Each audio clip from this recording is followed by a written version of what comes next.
BBC One if you've just joined us. It's time now for BBC Breakfast News with Justin Webb.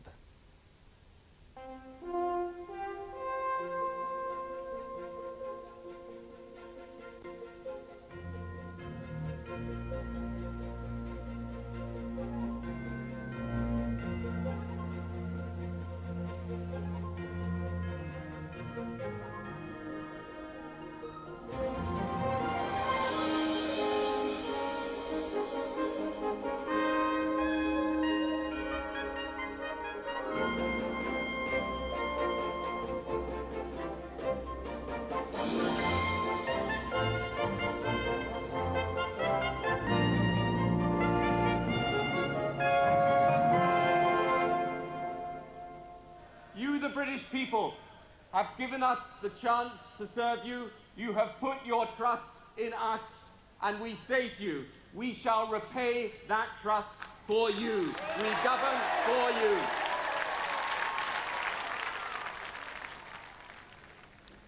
It is 6 o'clock on Friday, May the 2nd. It is a landslide for Labour, a landslide of historic proportions that has left the Conservative Party in disarray.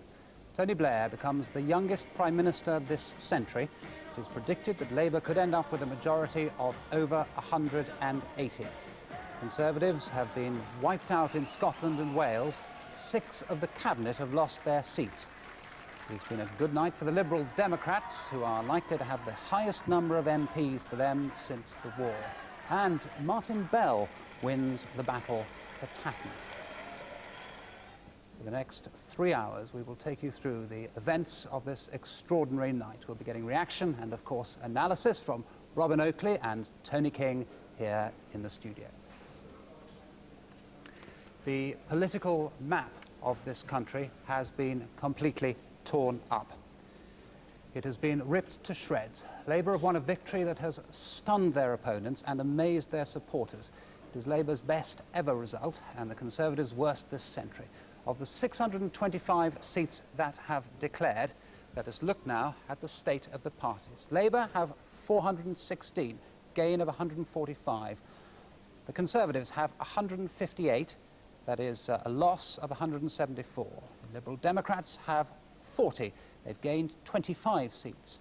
The Nationalists have 10, that's up 3, and the other parties so far have 1 seat.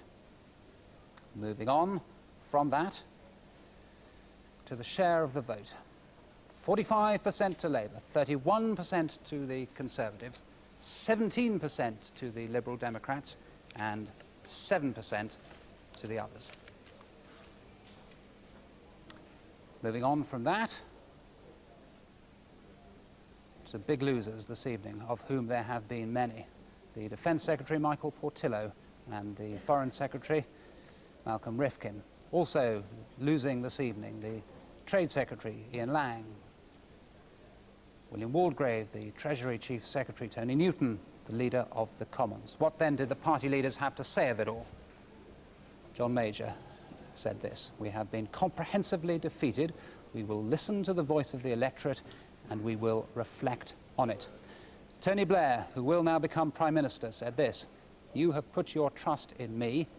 I intend to repay that trust. I will not let you down." Now we can hear the story of the night from our political correspondent Jeremy Vine, who is, I think, at Labour Party headquarters. Jeremy. Justin, thank you very much indeed. I'm at the Royal Festival Hall, actually, although it has been Labour Party headquarters this morning, because party members, they're just filing out here, having had a huge party, having seen Mr. Blair come and go and make a huge speech to them. They are stunned by the size of this victory for them. They're amazed by it and they're overjoyed. This has been an incredible night for Mr. Blair and his party. Before the curtain went up on the night of his life, just a hint of nerves. Then his once more famous father-in-law, Tony Booth, led the family outing to the Sedgefield Count. There the children, Ewan, Nicholas and Catherine, who's 9, stayed up past their bedtime to watch Mum acknowledge one result that was never in doubt: and Dad offer words of consolation to one Tory who had no reason for disappointment. And if I can say this to Lizzie, who came second and who is the Conservative candidate, I once fought a very hopeless Conservative seat in Beaconsfield in the south of England, and look what happened to me. By the time he reached his local Labour club, safe Tory seats were tumbling everywhere, and the Prime Minister in waiting allowed himself a little cautious confidence. Well, you know me, I'm never complacent, but no, it's looking very good all around the country. Elsewhere, though, the party faithful had already started celebrating, live on air. They were called champagne socialists, but they're clearly very incompetent champagne socialists. Labour's most glamorous couple, the Follets, had a bit of cork trouble at their due. Down in London, credit for this super soar-away result for Labour was a little unreasonably being claimed by the paper which once derided all the party stood for. But nothing could dampen the enthusiasm of those who'd waited 18 years to finally end an election night as winners.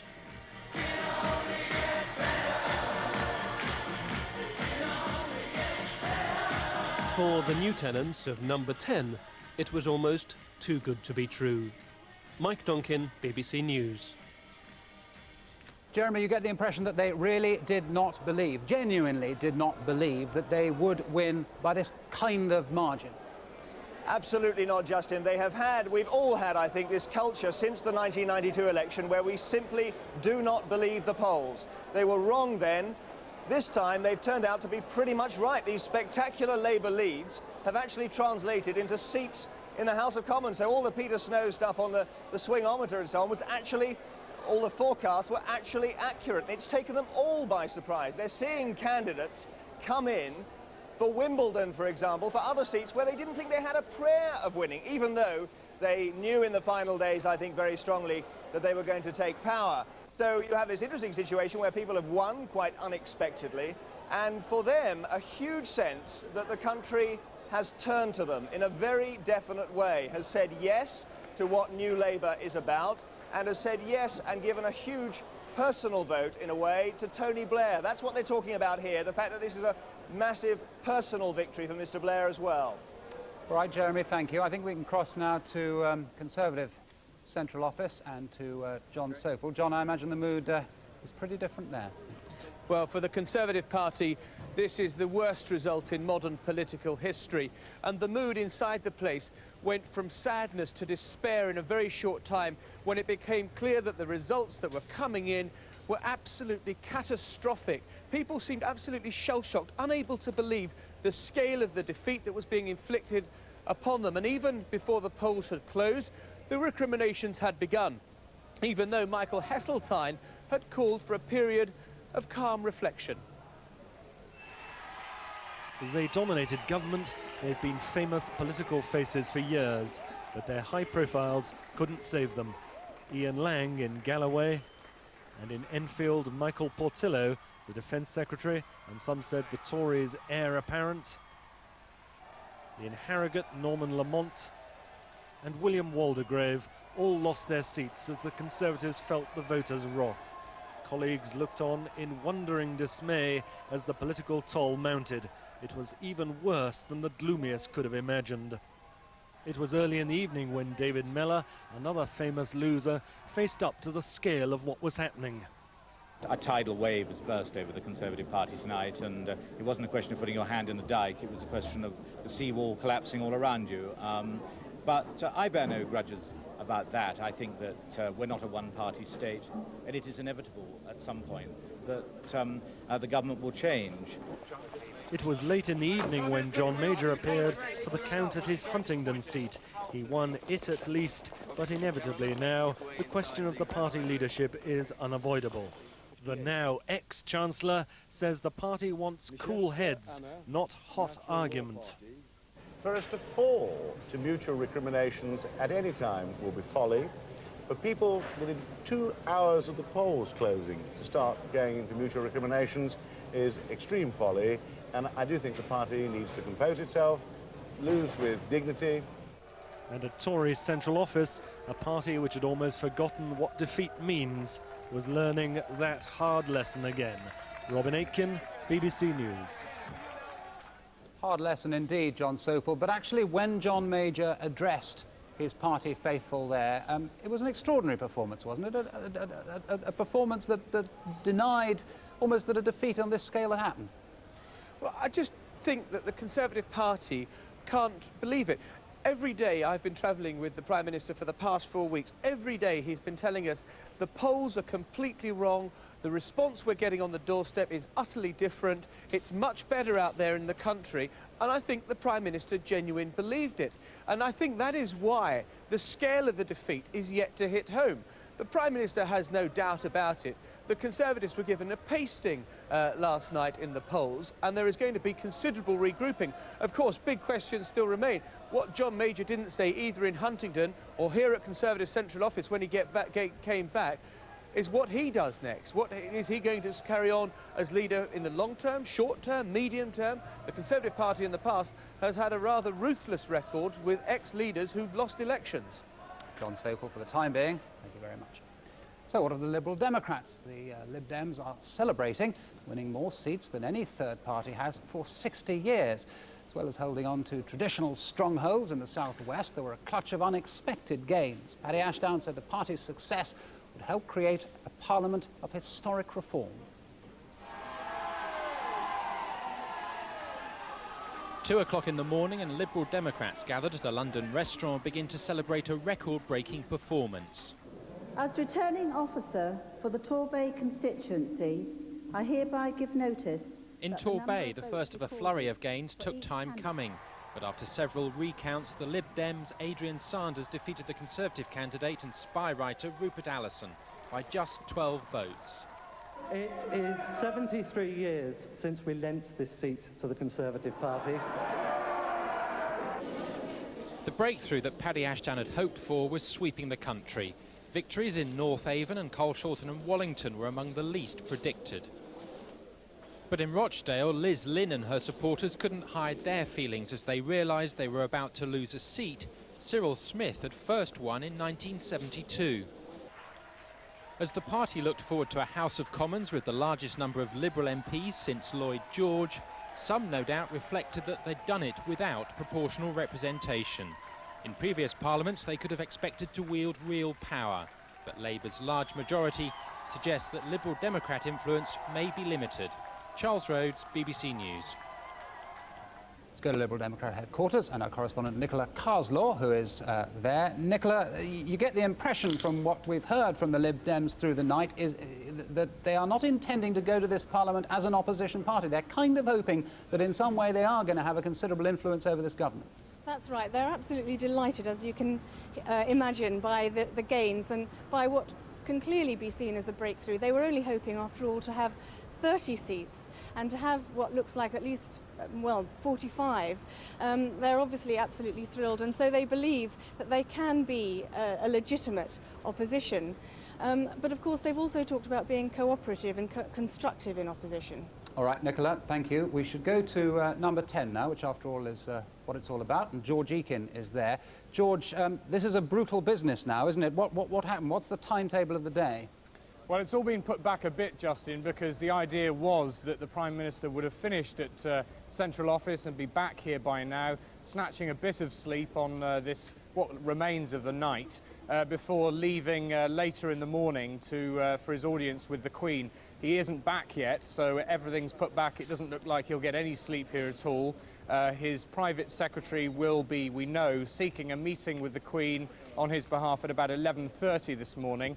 What happens then is he'll be driven out in the Prime Ministerial car, and for about 20 minutes or half an hour, Britain will technically have no Prime Minister in the interim before Tony Blair arrives at Buckingham Palace, once the Queen's private secretary, Sir Robert Fellows, has telephoned him to invite him for an audience.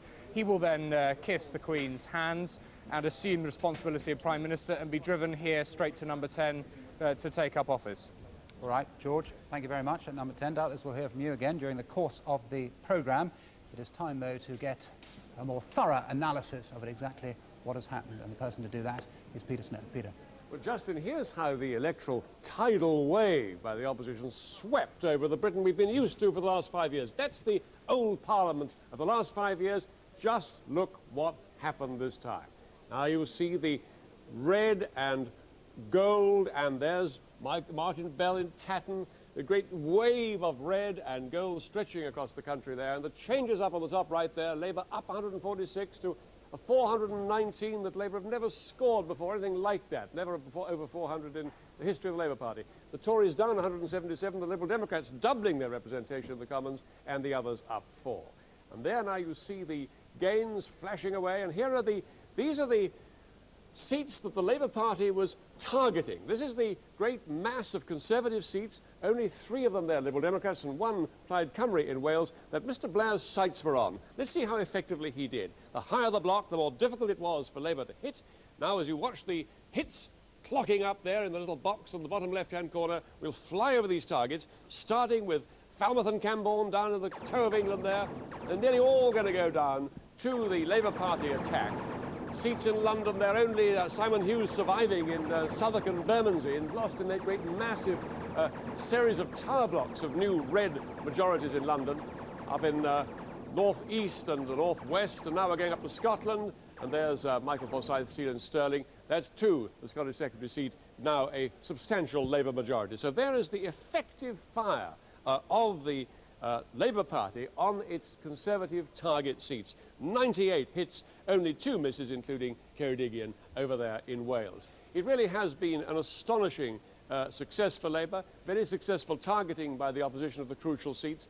Look back at Labour's victories in the past. There goes Winston Churchill down to a landslide defeat in 1945, Labour majority of 147. Here goes Ted Heath defending himself against Harold Wilson's attack in 1966. He was buried in a Labour majority of 97. And now here we have John Major in 1997, a Labour landslide victory, a majority of 179. It's the worst landslide defeat for the Conservatives since way back in 1945. Into the House of Commons now to see the shape of the new House on the opposition benches. First, John Major's Conservative Party with now a tiny 166, the lowest since 1906. Now we have Paddy Ashton, the Liberal Democrats, with twice the representation they had before, 45. The others, 29, including, of course, Martin Bell in Tatton, and the Unionists, the Nationalists in Scotland and Wales and so on. There's the winning post that Tony Blair's Labour Party has to get through if he's going to win this election. We know he's way through it. In fact, some of his MPs are going to have to sit on the other side of the House. There's so many of them. 419, subtract the opposition total from that 419, and you get a Labour majority of 179, Justin. Peter, thank you. Now, of course, results still coming in, and we can bring you some of the most recent ones in the Forest of Dean. No, Buckingham we're going to start with.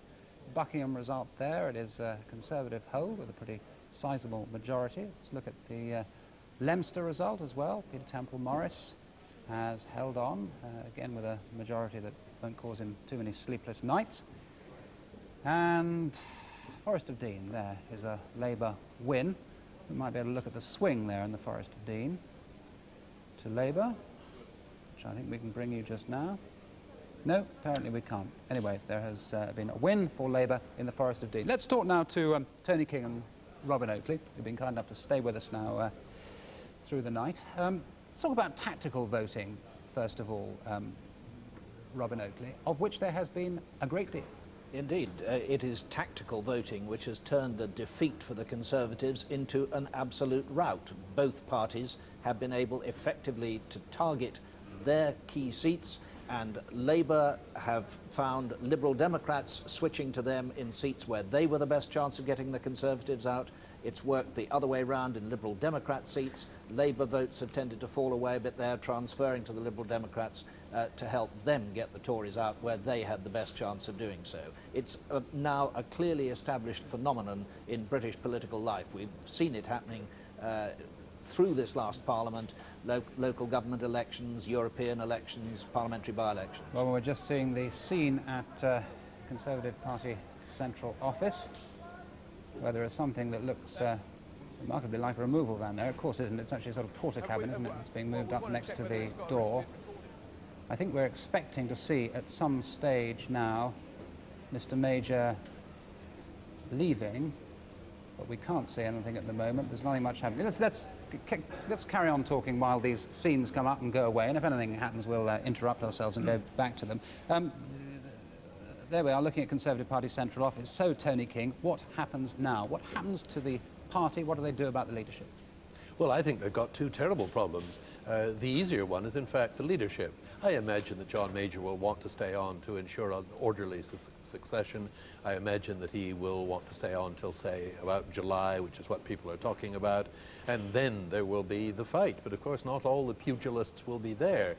Michael Portillo is amongst the people who lost his seat. There's been, incidentally, a tremendous cull of cabinet ministers, the largest since the war.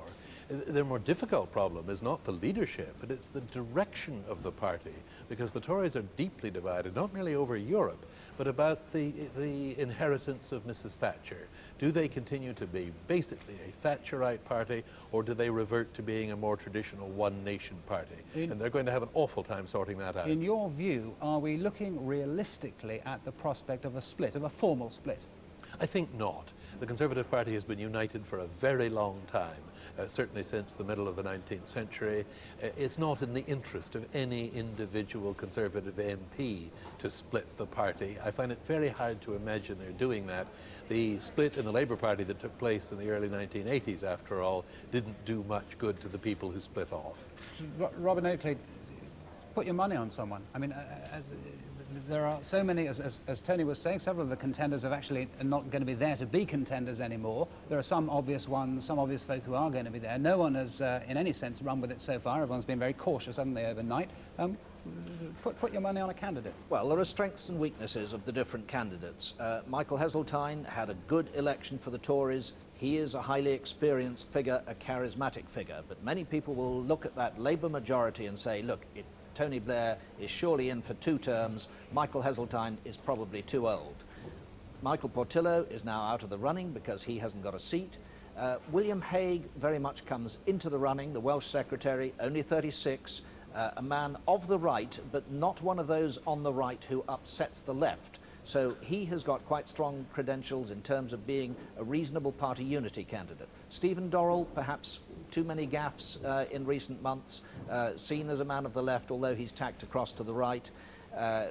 John Redwood, obviously a very strong candidate for the right. He would want the contest to be as soon as possible. He's had effectively 2 years in opposition already, freed from the collective responsibility of the cabinet to make his mark, to have an established pitch as a right-wing Eurosceptic.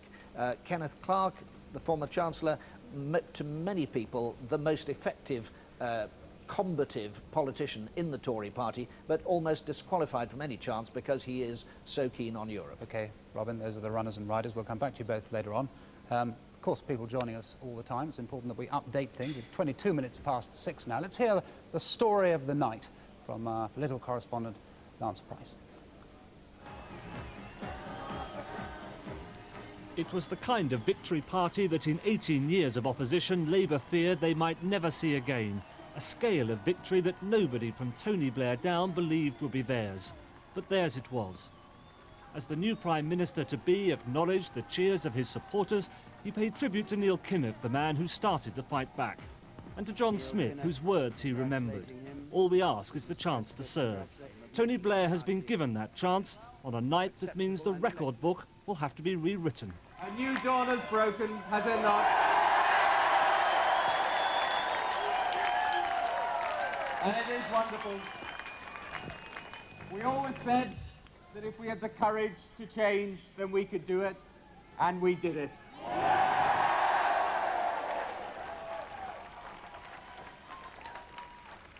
And let me say this to you. The British people have put their trust in us. It is a moving and it is a humbling experience. And the size of our likely majority now imposes a special sort of responsibility upon us. If John Major knew he was heading for defeat, he could never have allowed himself to believe it would be defeat on this scale. He'd watched as minister after minister, backbencher after backbencher were swept away by Labour's tidal wave. The scenes at Conservative Central Office this morning could not have been more different from 5 years ago. John Major adopted a sporting metaphor. Sometimes, he said, the ball just rolls away from you.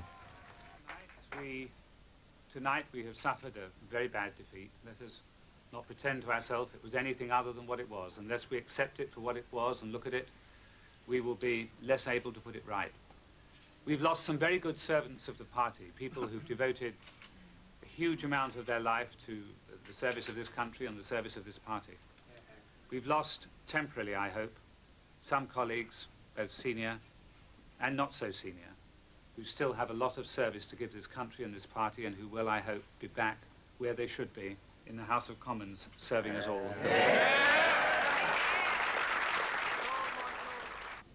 The look on the faces of senior Tory figures marked the defeat of yet another cabinet minister. Labour took many famous scalps, but perhaps the one they celebrated most was that of Michael Portillo. He was planning to run for the party leadership. Now he had to face life out of Parliament altogether. A truly terrible night for the Conservatives. I would have wished to have been part of rebuilding it inside the House of Commons. I can't now do that, but I would like to do whatever I can from the wings to help rebuild a great party which has a great future.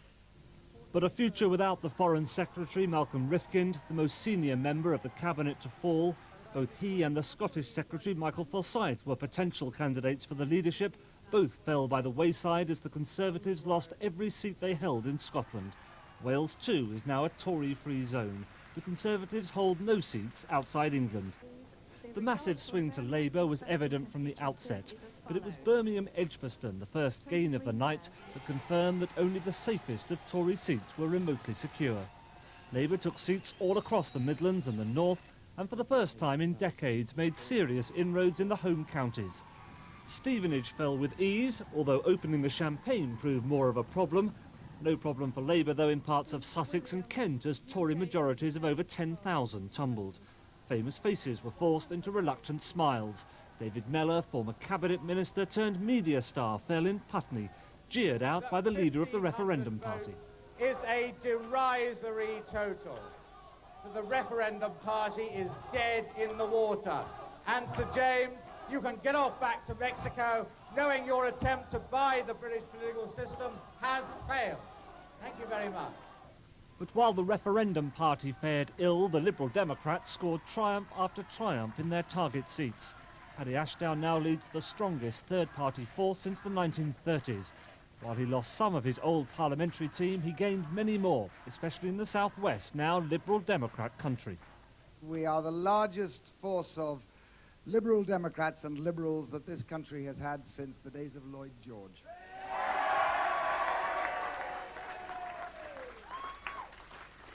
And we will use that force, we will use the vote that people have given us in the next Parliament with a hugely increased number of Liberal Democrat members of Parliament to fight every minute, every second, every hour through the next Parliament for those things that we have campaigned for in this election.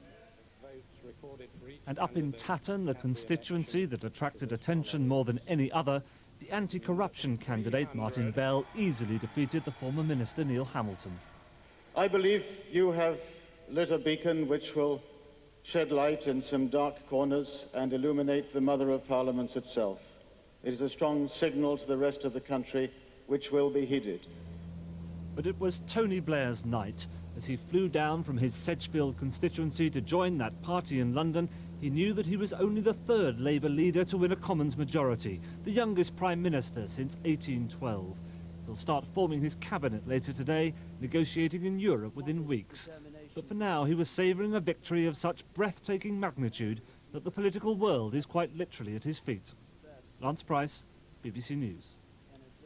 All right, let's go to Islington now, the home of Tony Blair. I suppose I should say the former home of Tony Blair. And there it is, with the obvious retinue of photographers outside. Nothing much happening there. A couple of Labour posters in the window. Tony Blair's home. He is about to become the youngest Prime Minister since 1812.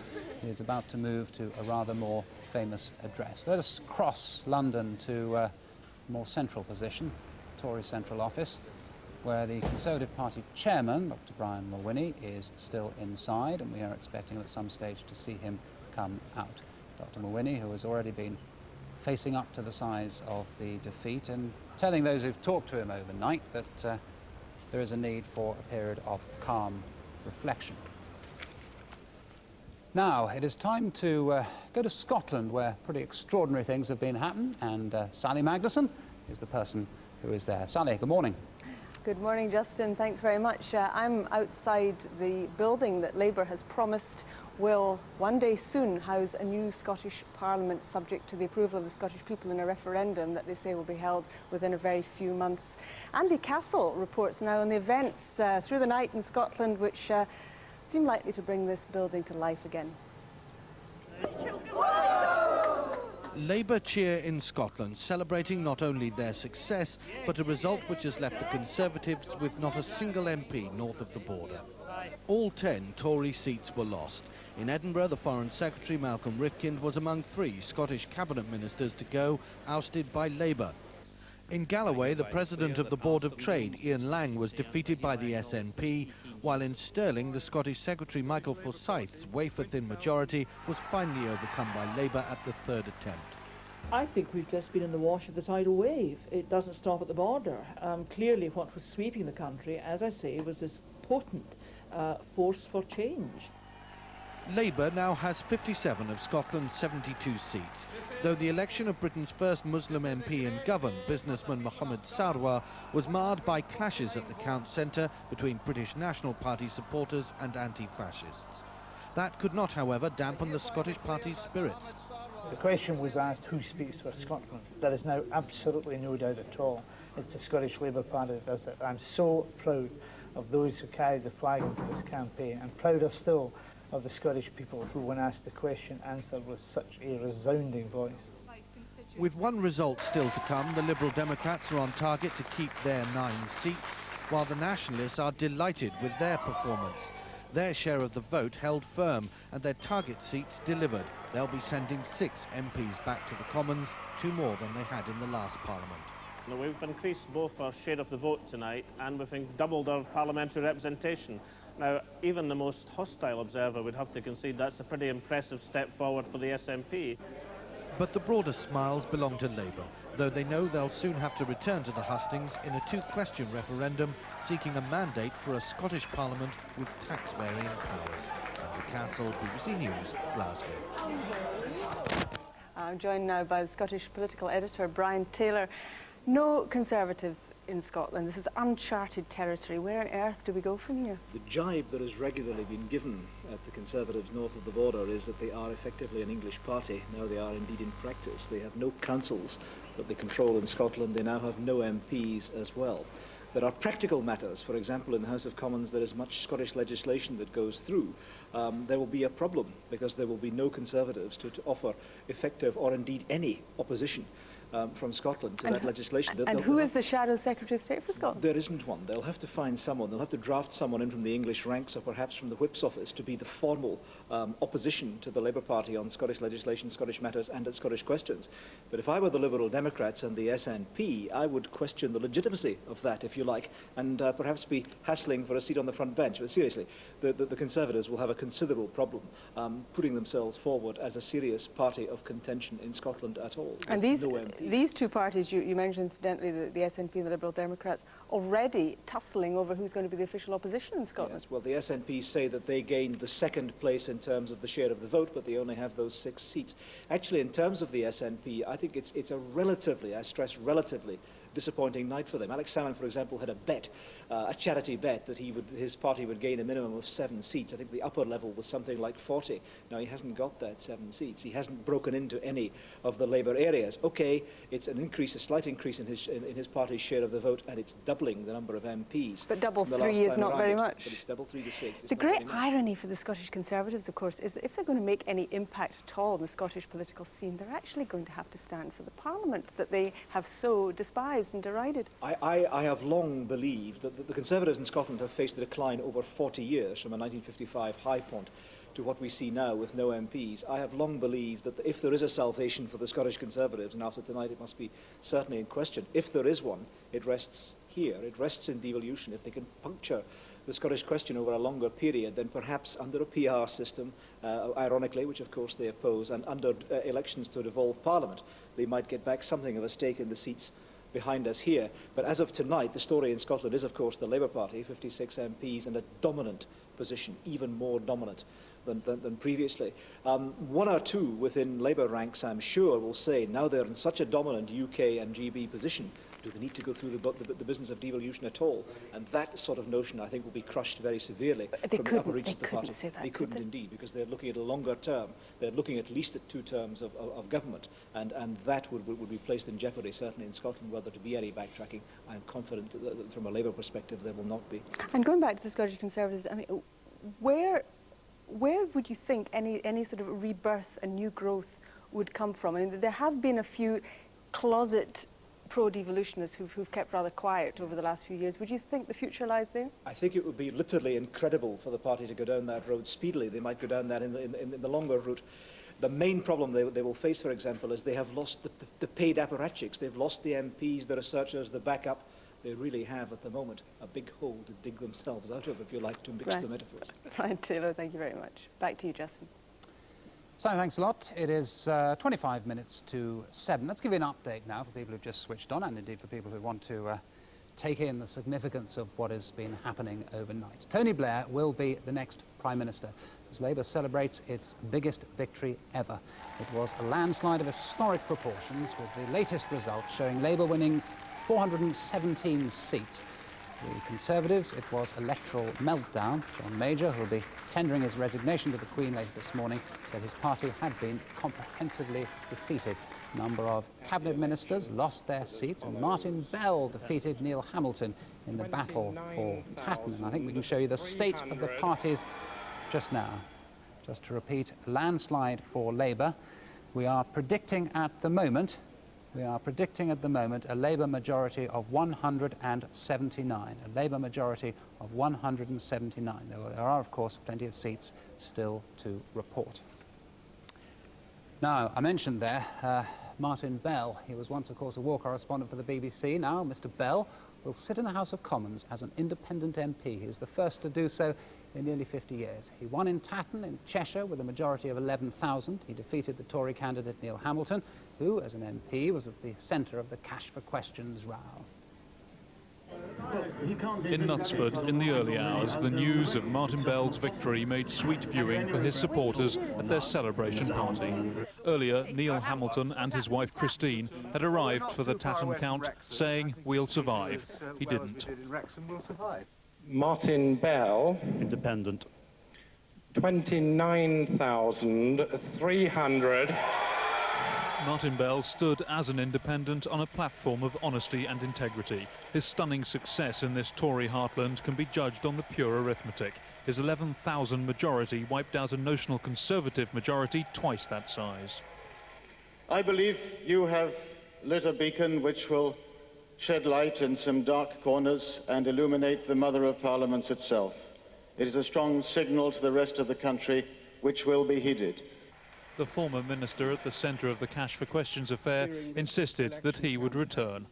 I know that I shall be vindicated when Sir Gordon Downey's report is published very shortly.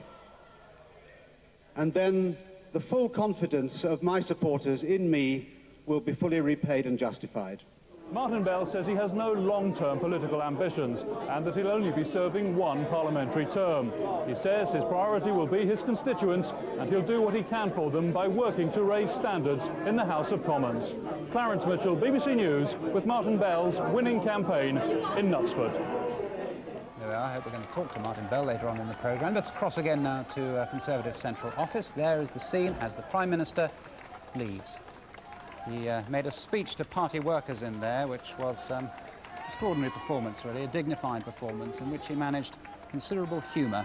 But he also said, "We are a great historic party, the Conservative Party. We have had great victories in our time. We've had great defeats. Tonight we've been comprehensively defeated," he said. "We have listened to the voice of the electorate. We will consider what has been told to us," and he said, "we must reflect upon it." He did not, of course, mention the word resignation. And indeed most of those, indeed all of those who might be considered to be possible candidates for the leadership, should he decide to go, have also not been pressing their cases this morning. The expectation among some is that he might hold on for some time in order to allow the party to regroup. And certainly from the tone of his speech this morning, it did rather seem as if he might be tempted to do exactly that. And of course, it's worth reminding ourselves that several of the people who might have been contenders, like Michael Portillo, the Defence Secretary, former Defence Secretary, have themselves lost their seats. So the whole thing is rather up for grabs, even if John Major were to go. Now, Robin Oakley and Tony King here. Robin Oakley, you were talking earlier on about the possible runners and riders. I cut you off before you had time to get to Michael Howard. Yes, Michael Howard was the one that we hadn't covered. Obviously, strong right-wing Eurosceptic who's made quite a pitch on law and order, but it can't do an awful lot of good for his chances that the Tories seem to feel they had to keep him out of the front line through the election campaign. They must have felt that he was not exactly that much of a vote winner for the party. We didn't see a lot of his law and order pitch during the election. Tony King, what does the wipeout in Wales and Scotland for the Conservatives, what does that wipeout do for them as a party in terms of their ability to organise themselves as a national party? Well, they've not only been wiped out in Scotland and wiped out in Wales, they've been wiped out in practically the whole of urban Britain. The Conservative members of Parliament at the moment represent almost entirely posh suburbs on the one hand and rural areas full of sheep and older people, retired people on the other. And it is going to be very hard to start to rebuild. The best hope for the Conservatives is that at some time in the midterm, maybe in a year or two, they will begin to recover ground in local government. And when you begin to have a network of local councillors, you can begin to rebuild a local organisation. But I think it is going to be very difficult indeed for them.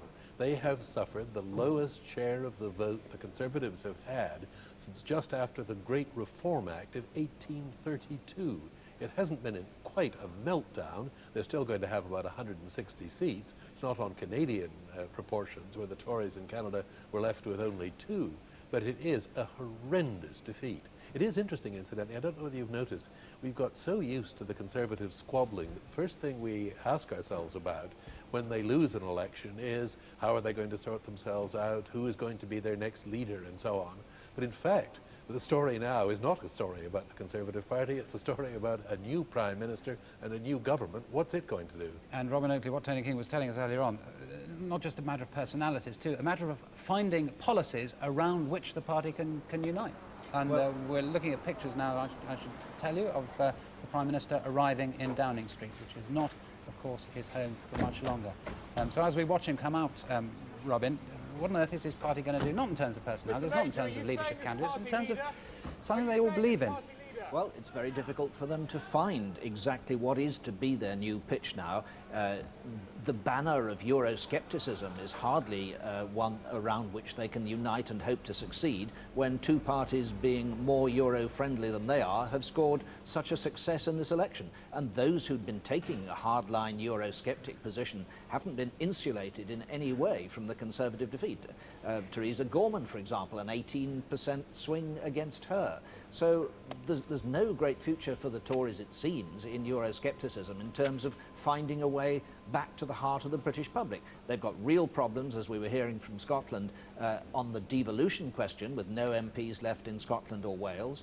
And as Tony King's been saying, that there is still a basic disagreement at the heart of the Tory party about whether they want to be a Thatcherite party still, or whether they want to tack back to the centre ground of politics, which they've made the hideous mistake of allowing Labour to occupy. Robin, thank you. We will seek reaction from elsewhere now. Before we do, though, I should say that there are recounts going on that are pretty interesting ones. There have been 2 recounts, second recount going on in Kettering, Roger Freeman's seat, and in Winchester there is also a recount going on. Of course, as soon as those results come in, we will bring them to you. Let's see if we can go to Brussels now, where our correspondent James Robin can give us a bit of reaction, and also Paul Burden is down there in the city. James, first of all, relief, dancing in the Euro streets?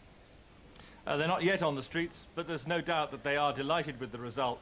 Other European governments had said publicly that they wanted a strong government to deal with in London, one with a big mandate, one that was not driven from the backbenches and they saw as being much less Eurosceptic. Privately, they were saying they wanted a change, so they've got what they wanted in spades, if you like. But they're portraying this not simply as a change, not simply as Blair rolling over in front of Helmut Kohl, he's made it clear that it will still be a tough negotiation from his perspective. And Mr. Cole has said that he's looking forward to meeting Tony Blair within the next couple of weeks to start the process of negotiation. Is there a sense, do you think, and will Labour be cautious and wary, because is there an ambush being prepared for them, in the sense that in the first flush of victory, might those who want to press ahead with the European federal dream, might they think that they might be able to push Labour perhaps a bit further than they might have gone in more sober times? I think in a sense perhaps the reverse. There will be a real willingness to do from Britain, and a desire to show that, just as he says... Right, I think we've lost the sound there on James Robbins. So let's go to the city and Paul Burden, who we can see, and I hope we can hear there.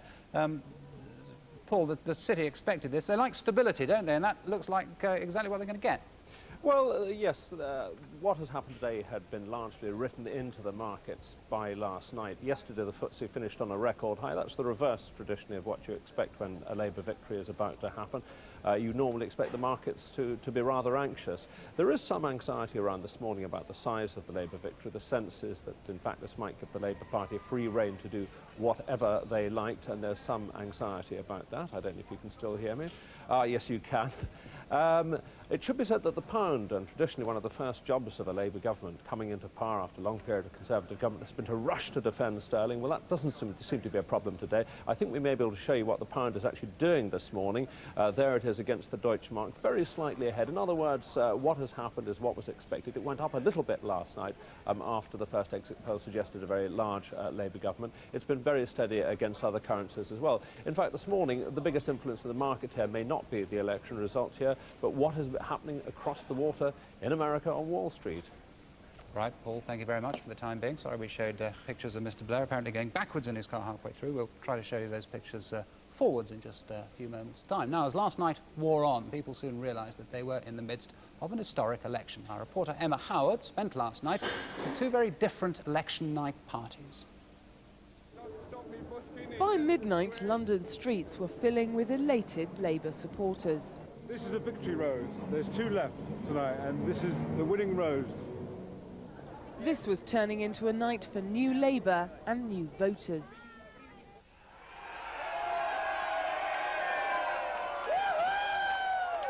In the student bar at London University, they were high on hope. Very, very happy, very glad. It's about time we had a change. I'm really surprised because I didn't think it would be such a big, change, but I'm really, really happy because I'm Labour. Well, I've never lived under the Labour government, so I'm confident in the change that it will make. I'm looking forward to see what's going to happen. Even hours after the polls had closed, Tony Blair was still winning converts here. I voted for the first time. I voted Conservative, and actually looking this evening, looking at the Labour Party, looking at Tony Blair and all the other members of the Labour Party, they're very confident.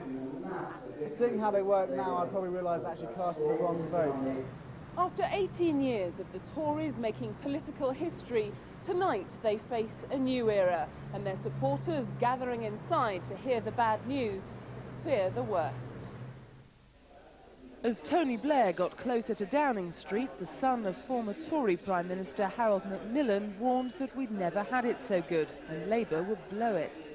Tony Blair would give this country's heritage, traditions and its sovereignty away to the bureaucrats in Europe. The only party that won't do that is the Conservative Party. But the Conservatives' grip on power was slipping away. At the Savoy Hotel, city stockbrokers looked on in disbelief as Labour's victory turned into a landslide. It was all too much for some. Angry, hurt, disillusioned, and I want to go home. It'll be interesting to see in the coming months how bad it gets, and I think people will regret the decision that they've made today. But unfortunately, by the time they have a chance to put it all right, in whatever period it might be, it's going to be too late. But as the results came flooding in, it was clear Labour had caught the optimistic mood, though for some, waking up to a new government this morning will seem like a bad dream. Emma Howard, BBC News. Here we are, it's the scene at the parties. Let's have a look at the papers now, the first editions, or what seem to be the first editions here in front of me. Yes, I think the Times is it anyway. Landslide victory for Labour. And Matthew Paris writing rather interestingly there, can I stay a Tory? I'm not sure what his answer to that is, but sure will make fascinating reading. The FT, Labour in landslide victory. Blair's party heads for biggest lead ever as Tory gamble fails, says the FT. To the tabloids, The Sun, yes, it's me. Lead as Blair storms to number 10. The Mirror, pretty similar actually. Yes, Prime Minister. And just time to show you the Telegraph as well. Blair wins by landslide. The headline writers, not desperately imaginative, but you do get the picture. Now, there is one thing that stays with us, whether we have elections or whatever we have, and that, of course, is the weather. It is time to go to John Ketley, who is at the BBC Weather Centre. John. Good morning to you, Justin. Well, politics aside, of course, as you say, there's no change in the weather really across the bulk of the country. It's going to be another very warm and sunny day. We're looking at temperatures today up around 23 degrees typically, about 25 degrees in some central and southern parts of England. Noticeably colder way up in the far north of Scotland, though. Temperature in Shetland just 5 at the moment with some drizzle. It will turn colder from the north in the next 24 hours. Now, one or two mist and fog patches in the south, well, mist really, that's rapidly clearing away this morning to leave unbroken sunshine, and the sunshine returning to Shetland fairly soon this morning as well. But there will be patchy light rain moving into other northern parts of Scotland as we go through the afternoon. Certainly a colder feel to the weather up there later on today. And then patches of rain moving further south across northern Britain tonight. Otherwise, it'll be fine and clear and not too cold once again. Typical temperatures tonight around about 6 to 8 degrees, possibly at the lowest. One or two mist and fog patches developing again in the south, but really not very consequential at all. But we'll see a big breakdown in the weather as we go through the weekend. It looks like we're going to see some showery bursts of rain moving in from the southwest during Saturday. Very warm and sunny in other parts on Saturday, but then turning much more unsettled with some wet weather about on Sunday. Well, that's it from me. Back to Justin. John, thank you very much. It is 9 minutes to 7 o'clock. Tony Blair is to be this country's next Prime Minister. He will be the youngest Prime Minister since 1812. We will bring you much more information about their extraordinary win and analysis of it in just a few seconds. First, though, the election news in your area.